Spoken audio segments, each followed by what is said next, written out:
Jaganmohan Reddy PA KNR అక్రమాస్తుల చిట్టా రోజు రోజుకి బయటపడుతుంది. ఇప్పటికే కేఎన్ఆర్ కి సంబంధించినటువంటి అవినీతి అక్రమాలకు సంబంధించి ఎక్కడెక్కడ ఆస్తులు ఉన్నాయి ఏంటి అనేది వీడియోలో చెప్పుకున్నాం. సాధారణంగా ఒక టిఫిన్ బండి పెట్టుకుని కుటుంబ జీవనాన్ని కొనసాగించే స్థాయి నుంచి, తర్వాత 10,000 రూపాయల ఉద్యోగానికి చేరిన స్థాయి నుంచి 2019 వరకు కూడా అద్దె ఇంట్లో బ్రతికే స్థాయి నుంచి ఈరోజు కేఎన్ఆర్ ఏ స్థాయికి ఎదిగాడంటే 3 రాష్ట్రాల్లో వందల వేల కోట్ల విలువైన ఆస్తులతో పాటు 3 రాష్ట్రాల్లో 7-8 విల్లాలతో పాటు వాటి నుంచి అద్దె రూపంలోనే నెలకు లక్షల రూపాయల ఆదాయాన్ని పొందే స్థాయికి ఎదిగాడు. మనం ఆల్రెడీ దీని గురించి మాట్లాడుకున్నాం. ఆయన భార్యకు ఐటీ కంపెనీలో వాటా ఉంది, ఈయనకేమో ఒక కార్ల కంపెనీలో వాటా ఉంది, ఒక బారులో వాటా ఉంది, ఒక 20 కోట్ల రూపాయల లావాదేవీలు వాళ్ళ ఖాతాల్లో ఉన్నాయి. అన్నిటికీ మించి ఒక 2 కేజీల బంగారానికి సంబంధించిన వివరాలు ఉన్నట్టుగా అధికారులు చెప్తున్నారు.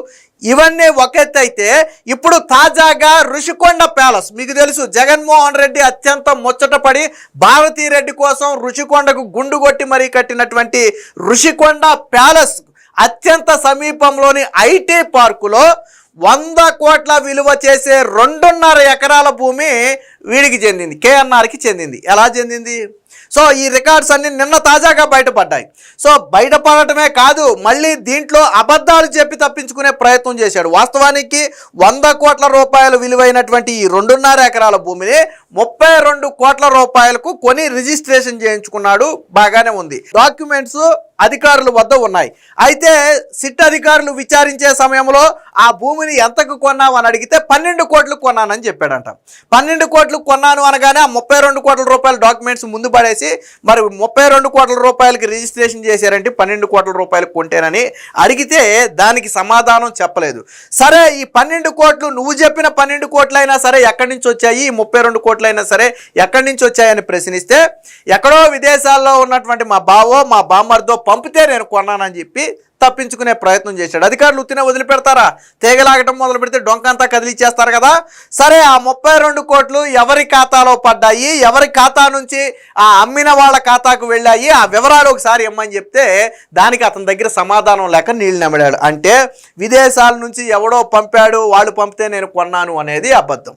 ఇదంతా కూడా నాకు తెలిసి 32 కోట్ల రూపాయలు కూడా క్యాష్ రూపంలో ఇచ్చేసి కొని ఉంటాడు. అందుకనే ఎక్కడా కూడా ఇన్కమ్ ట్యాక్స్కి సంబంధించినటువంటి ఆధారాలు కావచ్చు, లేదా బ్యాంకు నుంచి ట్రాన్స్ఫర్ చేసిన ఆధారాలు కావచ్చు, లేదా విదేశాల నుంచి వీళ్ళ ఖాతాలకు వచ్చిన ఆధారాలు కానీ ఎక్కడా లేవు. లెక్కర్ మనీ అంతా వైట్ మనీ కదా, మనకు తెలుసు కదా. సో వైట్ మనీలో కొనేసి ఉంటాడు. అంటే దోపిడీ ఏ స్థాయిలో ఉందో చూడండి. అద్దె ఇంట్లో ఉండే స్థాయి నుంచి ఆ ఇళ్లను అద్దెకిచ్చి అద్దె పొందే స్థాయికి వచ్చాడు. అలాగే జీతానికి పనిచేసే స్థాయి దగ్గర నుంచి తాను బినామీలు పెట్టుకునే స్థాయికి వచ్చాడు. అంటే జగన్మోహన్ రెడ్డి హయాంలో పిఏ అంతా ఇంత కాదు, ఈవెన్ చివరికి ఆఫ్రికా దేశానికి వెళ్ళి తినతో కలిసి వీరారెడ్డి అనే ఒక వ్యక్తి కలిసి ఇద్దరు కలిసి ఆఫ్రికా దేశానికి వెళ్ళి అక్కడ పెట్టుబడులు పెట్టడానికి పరిశీలన కూడా చేసి వచ్చారు వీళ్ళు. సో అంటే వీళ్ళ దోపిడీ ఏ స్థాయిలో ఉందో చెప్పడానికి ఇదొక ఉదాహరణ. దీనికి సంబంధించినటువంటి వార్త వచ్చింది, ఒకసారి చూద్దాం. జగన్ పిఏ దోపిడీ ఇంతింత కాదయా, 5 ఏళ్లలో భారీగా పెరిగిన కేఎన్ఆర్ ఆదాయం 2019కు ముందు ఆయన వార్షిక రాబడి 3.5 లక్షలు. జగన్ సీఎం అయ్యాక 5 ఏళ్లలో 75 లక్షలకు పెరిగింది. ఇంటి అద్దె చెల్లించే స్థాయి నుంచి అద్దె ఆదాయం పొందే స్థాయికి, చేబదుళ్లు తీసుకునే స్థాయి నుంచి వడ్డూళ్లు వసూలు చేసే స్థాయికి కేఎన్ఆర్ ఆస్తులు బినామీల గుట్టు తేలుస్తున్న సిట్ అధికారులు. బెజవాడ ఆఫీసులో సుదీర్ఘ విచారణ, ఈడీ చేతికి ఆయన ఆస్తుల చిట్టా, జగన్ పిఏ మెడకు బిగిస్తున్న ఉచ్చు అని చెప్పి, అంటే ఎట్టి పరిస్థితుల్లో తప్పుకునే అవకాశమే లేదు. సో అయితే ఈ కొట్టేసిన ఇది కూడా ఎలా కొట్టేసాడు చూడండి. ఇక్కడ రుషికొండ ప్యాలెస్ దగ్గర 100 కోట్ల ఆస్తి, ఐటీ పార్కులో కేఎన్ఆర్ కు 2.5 ఎకరాల భూమి, దాని ప్రభుత్వ విలువే 32 కోట్లు, ప్రైవేట్గా అసలు విలువ 100 కోట్లు పైనే. అంత మొత్తం ఎక్కడదని ప్రశ్నించిన సిట్టు అప్పట్లో దాన్ని 12 కోట్లకు కొన్నానన్న కేఎన్ఆర్ తన బావమరిది పంపితే కొన్నట్లుగా వెల్లడి. 32 కోట్లకు కొన్న డాక్యుమెంట్ను ఆయన ముందు పెట్టిన సిట్ అధికారులు జవాబు ఇవ్వలేక నీళ్లు నమ్మిన జగన్ పిఏ. అంటే అబద్ధాలు చెప్పటం, ఆధారాలు ముందు పెడితే నీళ్లు నమ్మటం, ఇది జగన్ పిఏ చేసినటువంటి పని. రాజశేఖర్ రెడ్డి సీఎం కాకముందు జగన్ ఆస్తులు 9 లక్షలు మాత్రమే. 2004లో ఆదాయ పన్ను రిటర్న్స్లో అదే చూపాడు జగన్మోహన్ రెడ్డి. కాంగ్రెస్ తరఫున 2009లో కడప ఎంపీగా పోటీ చేసే సమయానికి ఆయన ఆస్తుల విలువ 77 కోట్లు. తండ్రి మరణించాక సొంత పార్టీ పెట్టి కడప ఎంపీగా 2011 ఉప ఎన్నికల్లో పోటీ చేసినప్పుడు ఏకంగా 365 కోట్లుగా చూపించారు. ఇవన్నీ తండ్రి అధికారంలో ఉండగా తండ్రి చేసిన మేళ్లకు తనయుడు పొందిన ప్రతిఫలాలేనని సిబిఐ తేల్చింది. తన నేతని చూసి స్ఫూర్తి పొందాడో ఏమో కానీ పిఏకే నాగేశ్వర్ రెడ్డి ఆస్తులు కూడా 5 ఏళ్లలో 20 నుంచి 30 రెట్లకు పైగా పెరిగాయి. అంటే నిజంగానే జగన్మోహన్ రెడ్డి స్ఫూర్తిగా తీసుకున్నాడేమో, ఎందుకంటే జగన్ దగ్గర పనిచేశాడు కాబట్టి. జగన్మోహన్ రెడ్డి మొట్టమొదటిసారిగా 2004లో ఆదాయ పన్ను రిటర్న్స్లో 9 లక్షలు తన ఆదాయం అని చూపాడు. తర్వాత 2009లో అంటే 5 ఏళ్లకి కడప ఎంపీగా పోటీ చేసే సమయానికి 9 లక్షలు కాస్త 77 కోట్లు అయింది. 77 కోట్లు తర్వాత ఏమైంది, కడప ఉప ఎన్నికల్లో పోటీ చేసే సమయానికి 365 కోట్లు అయిపోయింది. అంటే 2009 నుంచి 2011కి 2 ఏళ్ల గ్యాప్లో 77 కోట్లు 365 కోట్లుగా మారిపోయింది. మరి ఎలా మారిపోయింది ఆయనకే తెలియాలి. ఆ తర్వాత సరే మొత్తంగా 43,000 కోట్లు 44,000 కోట్లు దోచుకున్నాడు అనేది సిబిఐ ఈడీ వాదన అనుకోండి. అదంతా ఎలా వచ్చిందంటే మనం చెప్పలేము. సో దీనికి కూడా అంతే చూడండి, 2014 నుంచి 19 దాకా కేఎన్ఆర్ అధికారికంగా చూపిన మొత్తం ఆదాయం 18 లక్షలు. 2019లో జగన్ ముఖ్యమంత్రి అయ్యాక ఆయన ఆదాయం వేగం పెరిగిన తీరు అంచనాలకు అందటం లేదు. మద్యం స్కామ్ కేసులో కీలక నిందితుడైన చెవిరెడ్డి భాస్కర్ రెడ్డితో జరిగిన లావాదేవీల వ్యవహారంలో ఆయన్ని ప్రశ్నిస్తున్న సిట్ అధికారులు ఆయన ఆర్థిక వ్యవహారాలను చూసి వాళ్లే నోరెళ్లబెడుతున్నటువంటి పరిస్థితి. కేఎన్ఆర్ తో పాటు అతని చిన్ననాటి స్నేహితుడు బినామీగా భావిస్తున్న పుత్త శివశంకర్ రెడ్డి, విజయవాడ హుండాయ్ షోరూమ్ లో భాగస్వామి అయినటువంటి ఉస్మాన్ సందీప్ ఆర్థిక లావాదేవీలు జరిపిన మరికొందరు వ్యక్తుల బ్యాంకు స్టేట్మెంట్లతో రమ్మని అధికారులు ఇప్పటికే వారికి నోటీసులు కూడా ఇచ్చారు.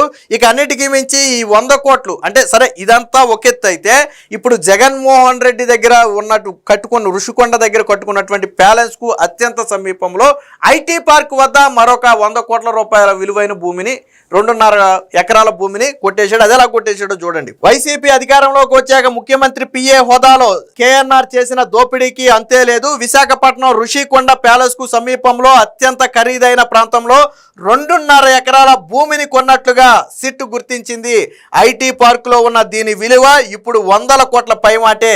దీనిని 32 కోట్లకు కొన్నట్లుగా ఆ దస్తావేజుల ఆధారంగా సిట్ అయితే గుర్తించింది. సో దానికి సంబంధించిన వార్త ఉంది, చూద్దాం. సిట్ అధికారులు ఆ విషయమై అతన్ని సూటిగా ప్రశ్నించారు. వాస్తవానికి ఇది ఎలా వచ్చిందో చూడండి.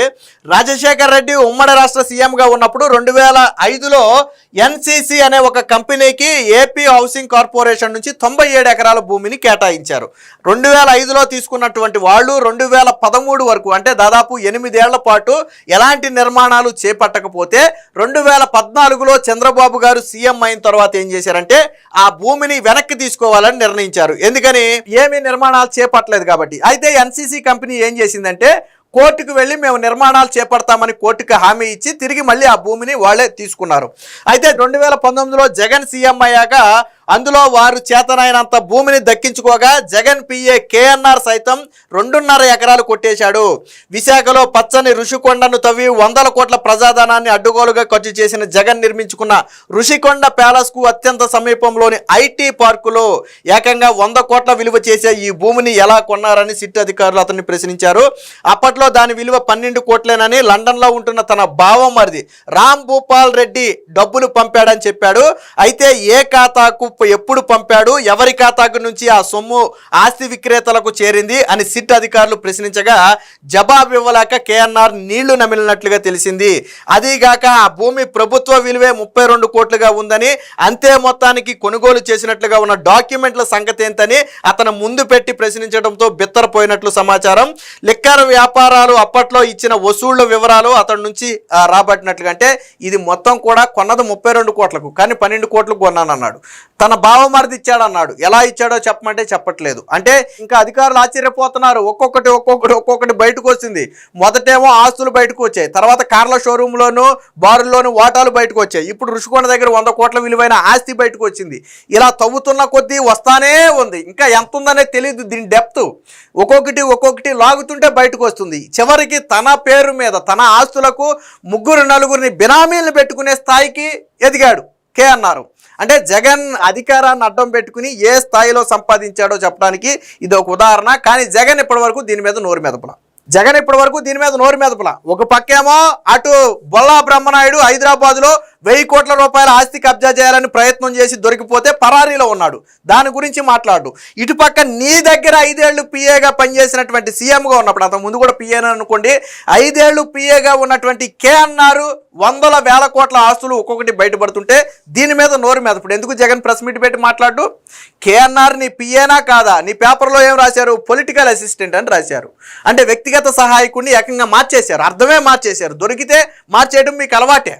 చిన్నప్పన్న దొరికితేనేమో వైవి సుబ్బారెడ్డికి పిఏ కాదన్నారు. అలాగే జగన్మోహన్ రెడ్డి భారతీరెడ్డి కంపెనీలో శాశ్వత డైరెక్టర్గా ఉన్నటువంటి బాలాజీ గోవిందప్ప దొరికితేనేమో మా కంపెనీకి చెందిన వ్యక్తి కాదు, ఫ్రెంచ్ కంపెనీకి చెందిన వ్యక్తి అన్నారు. ఇప్పుడు కేఎన్ఆర్నేమో పిఏ కాదు, పొలిటికల్ అసిస్టెంట్ అన్నారు. ఎవడు దొరికితే వాళ్ళని మొత్తాన్ని మార్చేయడం వైసీపీకి అలవాటు. ఏదేమైనా మొత్తంగా కేఎన్ఆర్ ఆస్తుల చిట్టా రోజు రోజుకి బయటపడుతుంది. కేఎన్ఆర్ మెడకైతే సిట్ అధికారులు బలంగా ఉచ్చు బిగించారు అనేది మాత్రం వాస్తవం.